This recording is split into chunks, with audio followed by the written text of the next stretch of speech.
The Archdiocese of Chicago is a vibrant and diverse faith community. We celebrate our faith through worship, evangelization, and reaching out to the needy. Welcome to Catholic Chicago.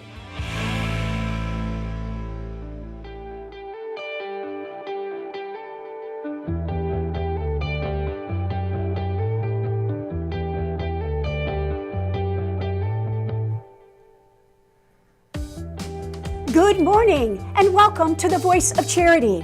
I'm Katie Bredemann and we extend a warm hello to all who are listening on WNDZ 750 AM here in Chicago and all who are watching our live stream on YouTube and Facebook at Catholic Chicago.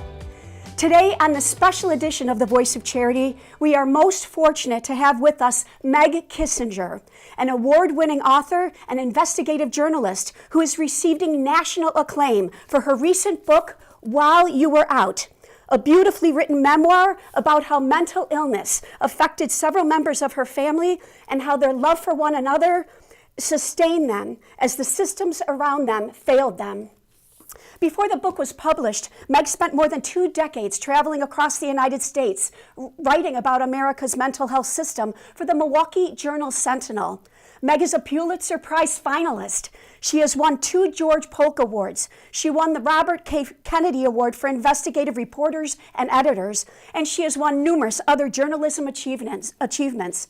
Meg currently teaches investigative reporting at Columbia University's Graduate School of Journalism.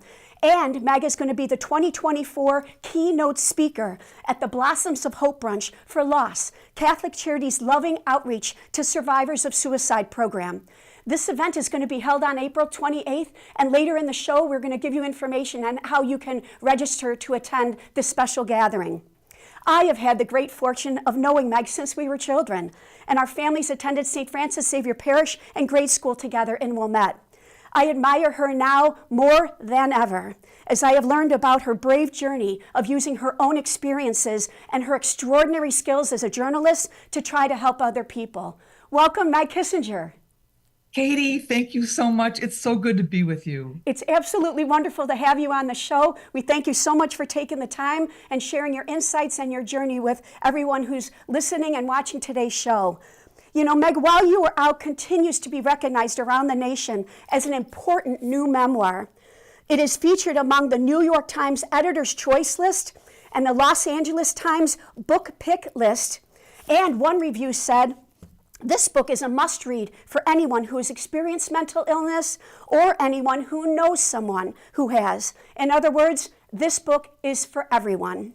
Meg, can you start us off by telling at what point in your career that you decided to write this book? Sure, Katie. This has been rolling around inside of my soul for many years, most specifically, right after my brother Danny died. I was lucky enough to have a career as a reporter where I was able to go out and kind of ask questions of people living with mental illness in ways that I really didn't feel like I could ask my brothers and sisters. Isn't that strange? But it's kind of human nature.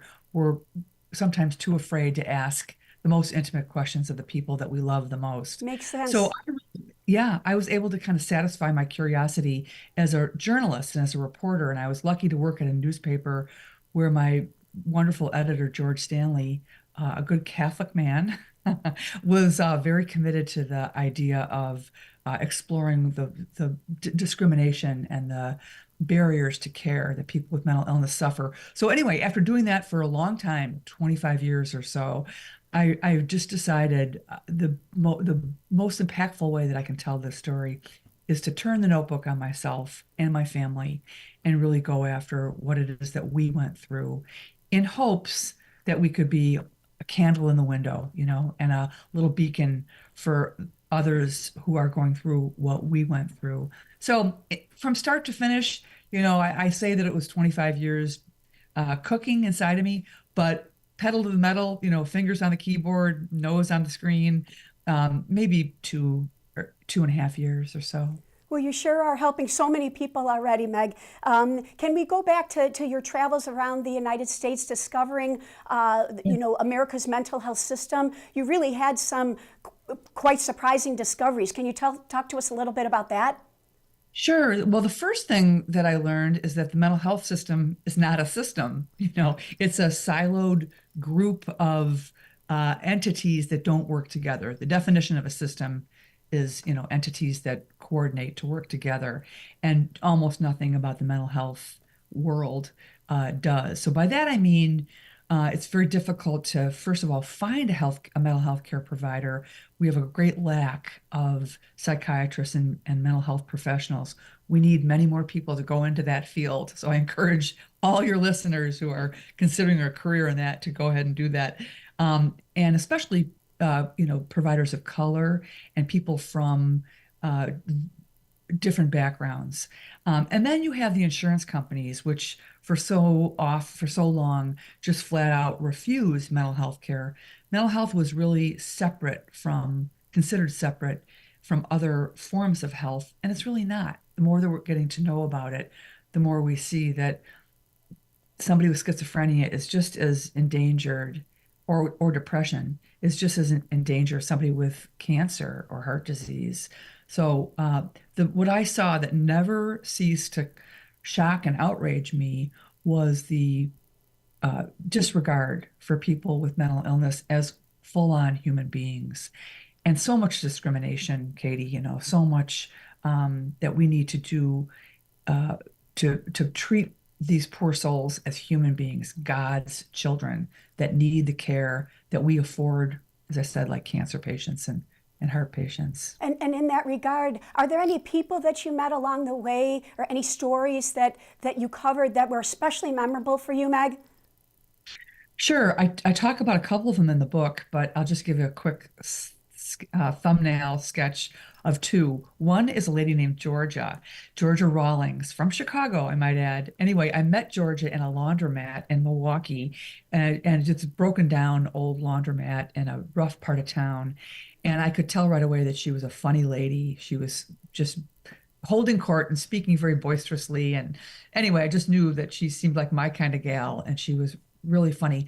I was at the time working on some stories about the abysmal housing conditions for people who were once institutionalized, but when we began to close down these long-standing asylums, people were let out, but which was in many ways a good thing. But what was not good was that there was no healthier or safe place for many of these people to go. So anyway, here's Georgia standing in a laundromat holding court, and I went up to interview her about an awful place across the street where, as it turned out, she had lived. And we came to, just in conversation, it came out that she was from, of all places, Wilmette, Oh, my. where I grew up. Katie, where you grew up. Anyway, I pushed her like Elaine in Seinfeld and said, "Shut up." And she said, "Oh, you shut up." Anyway, she became a great source for me.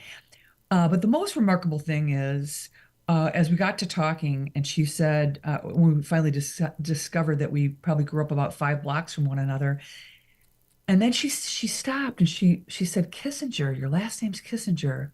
And she leaned in closer and she looked at me and she said, "You and your sister Nancy have the same sad brown eyes." And I just about fainted. Oh, So wow. my sister Nancy had died many years earlier by suicide.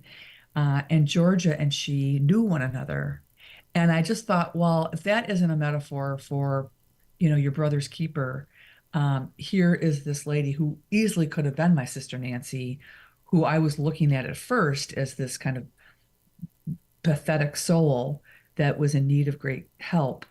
Anyway, Georgia and I became fast friends. I wrote about her, and then we became such good pals that I no longer wrote about her because I didn't want that conflict of interest.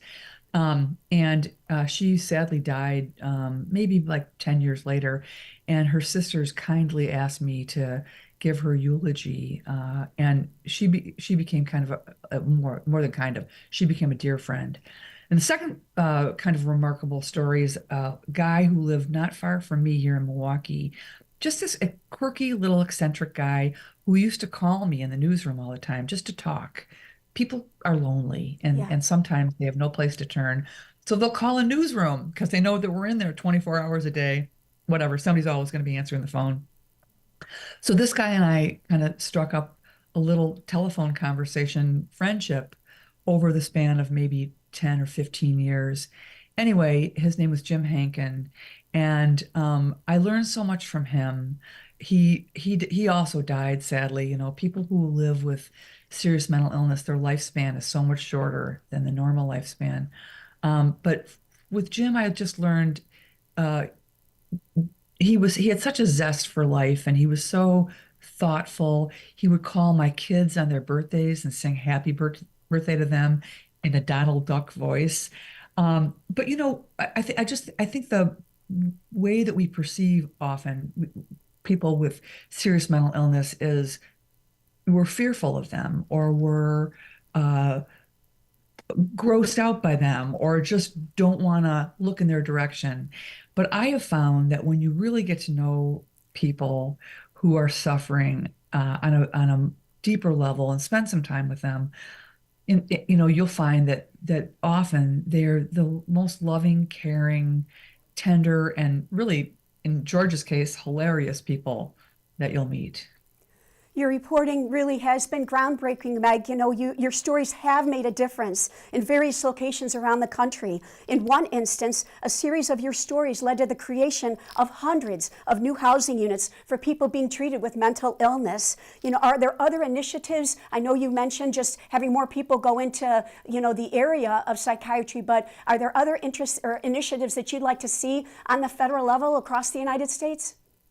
Sure, I think especially in the area of insurance reform. So, we passed parity. So insurance companies are not supposed to discriminate whether a case is for mental illness treatment or any other kind of illness, but they still do. It's still in many cases a separate telephone line even to get approval for care. So I more robust, earnest effort at true parity would be good. We are still so far behind in knowing the causes of serious mental illness, and we're nowhere near a cure for that. So, much more in the way of research. I'm always loath, Katie, to kind of just roll out answers that involve just spending money, because money is very important, and that's where true change can come. But that begins with the heart. It begins with us looking at people with mental illness in a fuller way and considering them just as in need of our care and of our love as anybody else. So it sounds flabby and squishy, but I really believe that that's where it begins, that we need to understand people who are struggling with mental illness and suffering in ways that we can help them, and if we don't turn away and if we embrace them, that's the best start. Well, and as you said earlier in the show, just greater communication between all the entities that help people with mental illness, because with that lack of education, lack of communication and education across the country, we're not serving them the way we should be, as fellow citizens, right? Yeah, exactly. Yeah. And I'm heartened by the fact that in recent years, I think the pandemic has a lot to do with this, but there appears to me, anyway, to be so much more empathy now and understanding, and people are coming out of the woodwork and talking about their issues in ways that they didn't before. And that was really the purpose of my book, So growing up as we did in the 60s and 70s, we didn't have the language to talk about that. We didn't know what was happening before us. So that was meant to, again, bear witness so people see, well, there's a generation of people who grew up not dealing with a mental illness in their family. And hooray for the fact that we are now looking at this in a more robust way. Well, your book truly is groundbreaking. It's an incredibly powerful book, and we're so grateful to have you with us today, Meg, to talk more about it. If you'll please bear with us, we'll take a break here on The Voice of Charity, and when we return, we're going to continue our conversation with award-winning journalist and investigative reporter, Meg Kissinger. Please stay tuned.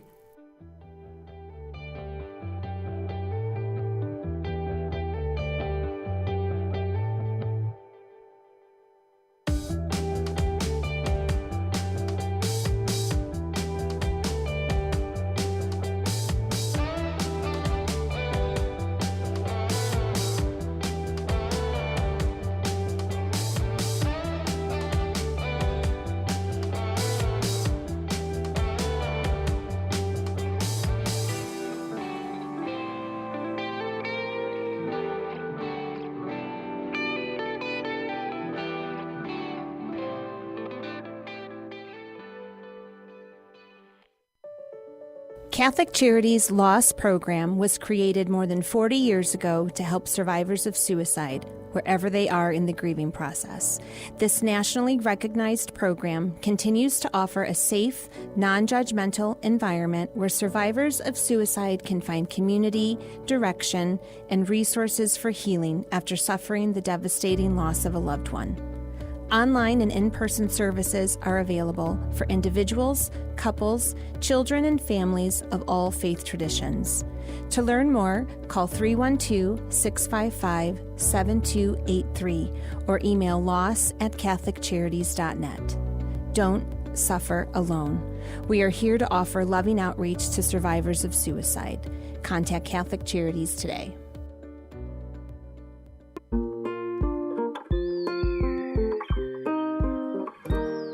I feel special. I feel great. I got good grades. We've seen a huge surge in our kids now meeting or exceeding grade level. Come check us out. You may have never thought we were an option before. Our school communities provide students with academic excellence and character education in a supportive and stable learning environment. Come see for yourself. Visit artchicago.org/findaschool. Caring adults make all the difference in the lives of adolescents.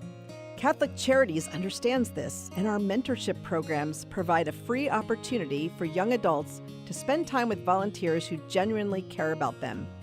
This program is ideal for youth aged 9 through 12 who may need support navigating the challenges of childhood and early adolescence. Our amazing volunteers serve as friends who help youth recognize their strengths and empower them to reach their full potential. Catholic Charities conducts a thorough background check on every volunteer, and our program coordinator closely monitors and supports every relationship. Mentoring is a fun after-school program that can help young adults build confidence and enjoy fun activities with their peers, too. To learn more, visit CatholicCharities.net or call 312-655-7970 in Cook County and 847-782-4224 in Lake County. We're connecting youth with great role models. Join us today.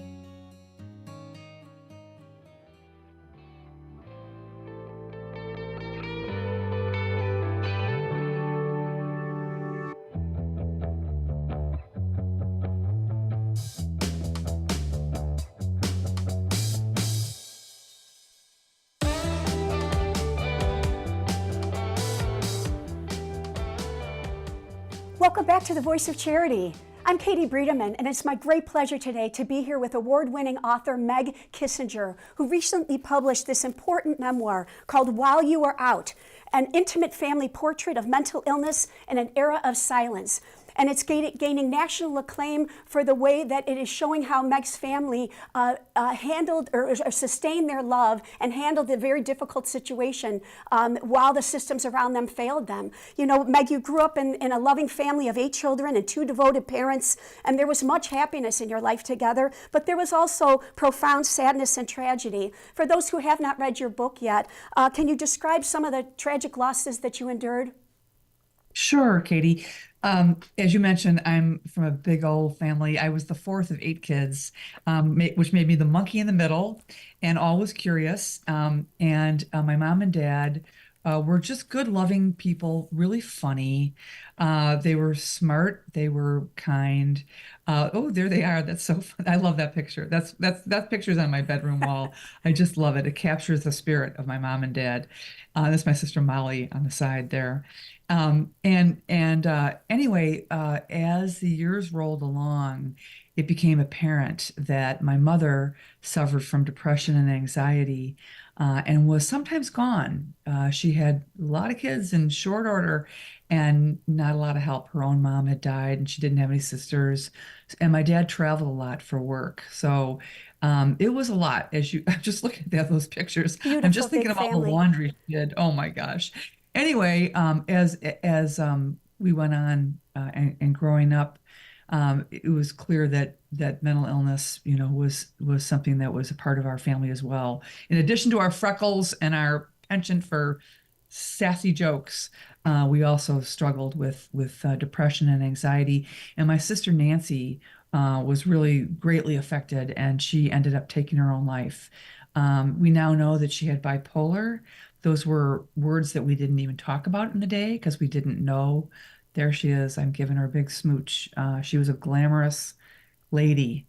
Anyway, she died when she was 24, and then many years later, my youngest brother Danny also died, but also by suicide. So it's a family curse. And there's Danny. Oh, he's got bad hair there. Handsome young man.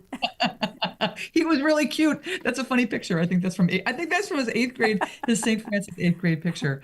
Ooh, there's yours truly. Yes. Anyway, so they were, that was, having grown up in the family, being marred by that tragedy and again, not having the words to talk about it, but also being the curious monkey in the middle, I set out to find out what it was, what and again have these conversations with people who could explain things in ways that I understood, because my own family, we struggled to have those conversations, which was pretty typical. It wasn't anything nefarious or mean-spirited.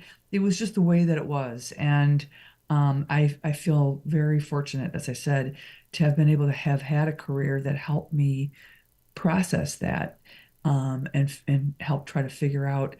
And so then that's why I wrote the book, is I wanted to share what I learned, as a journalist, with others who are struggling with trouble in their family too. Well, Ness, I've looked at reviews for your book online, Meg. So many hundreds of people are writing in saying, God bless you for writing this. Thank you for writing this. You're helping me and my family right now, too. I'm going to go out and get help today because, mental illness, you're helping me see that mental illness is in my family, too. Like, you're empowering so many people to address this. And I know that was one of your goals. And you published an article in America Magazine this month, Meg, describing how Father Wayne Watts, the current pastor of St. Joseph and Francis Xavier Parish in Wilmette. He's also associate administrator, at Catholic Charities. And he asked you to come back to Wilmette, to your old parish, and talk about your book. And in the article of America Magazine, you say, I told Father Wayne I didn't want to just stand up at the podium myself and prattle on about the book. I wanted this to be a night when people struggling with their own mental illness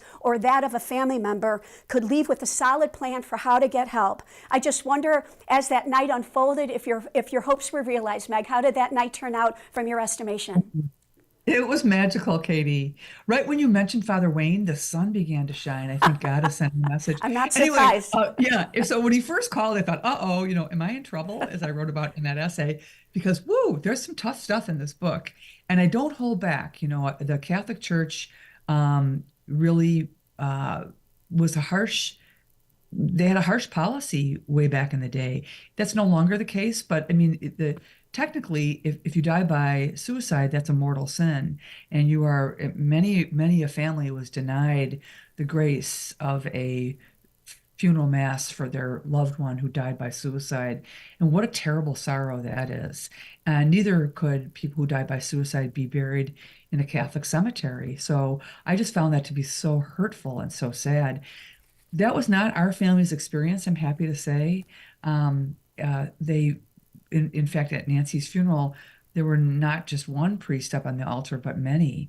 And when Danny died, some years later, also the parish just surrounded us with love and help. But those prejudices do persist, and there are some people who are not as forward thinking as they need to be.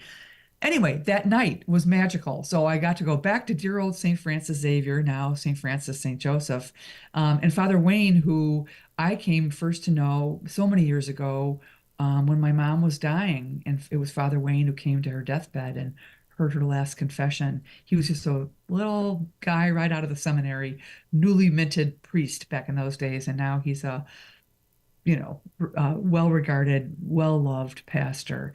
And so it was very generous of him to ask me back.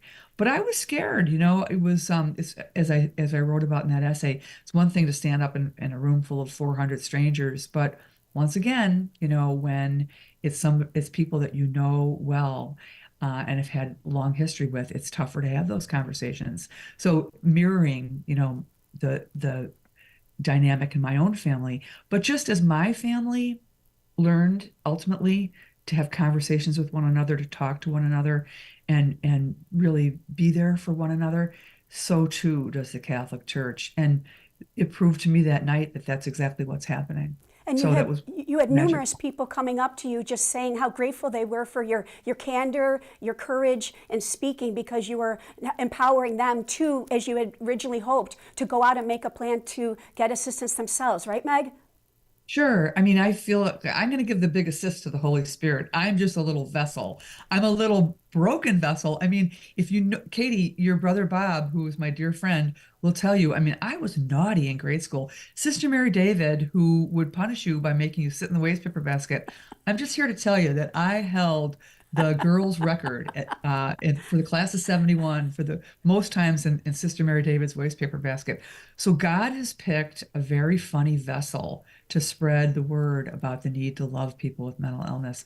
But I'll take it, Well, and humbly said, but I know that Father Wayne also, does so much by the guidance of the Holy Spirit. He said at that event in November, let's find ways to love people with mental illness. Let's learn how to listen to them so we can understand them better. Mental illness is not a moral failing, it's a disease. And that's a big part of all of this, isn't it, Meg? For everybody just to acknowledge that it's a disease, and just like you get treatment for any other sort of illness, we owe that to every person experiencing mental illness, right?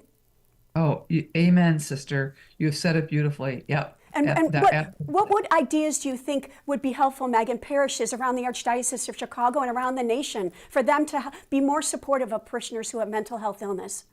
Yes, great question. And the book is leading me down roads that I didn't know even existed. So I have come to know from writing that essay for America Magazine about the good work of Father John Dolan in Phoenix, Arizona. So he lost, Katie, not one, not two, but three siblings to suicide.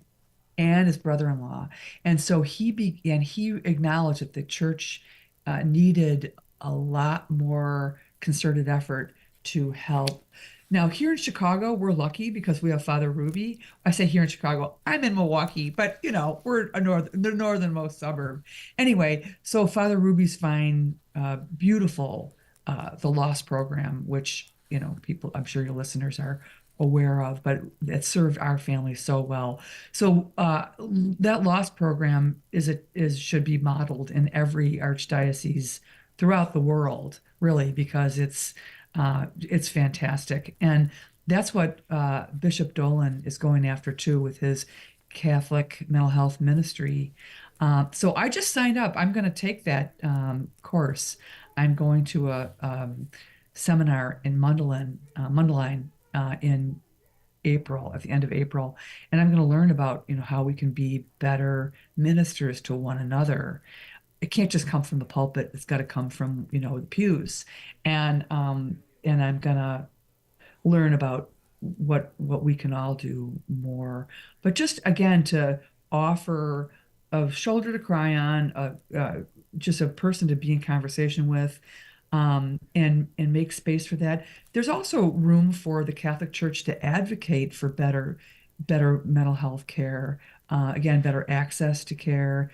And dignity with housing, and we've got to make it easier for people to get their medications and smooth the way for them. Meg, I could talk to you all day. I'm sorry to say we've run out of time, but I just want to say thank you so much for being on the show today. I want to remind everybody that Catholic Charities counseling programs, we do have counseling services for anyone who has mental health concerns. We want to invite everyone to please call 312-655-7725. We also want to remind everybody about the event that Meg is going to be the keynote speaker at. It is the Lost 2024 Blossoms of Hope Brunch. Everyone can go to Catholic CatholicCharities.net/enable-our-work/attend an event to register to attend this very special event with Meg Kissinger. Again, it's just a delight to have you with us. I admire you so much, Meg, and I wish you continued success as you do your important work on behalf of everyone with mental health concerns across the United States. Thank you again. Katie, thank you so much. And we invite all of you back again next week for another edition of The Voice of Charity. For now, this is Katie Bredemann, and we thank you for tuning in and believing in the mission of Catholic Charities.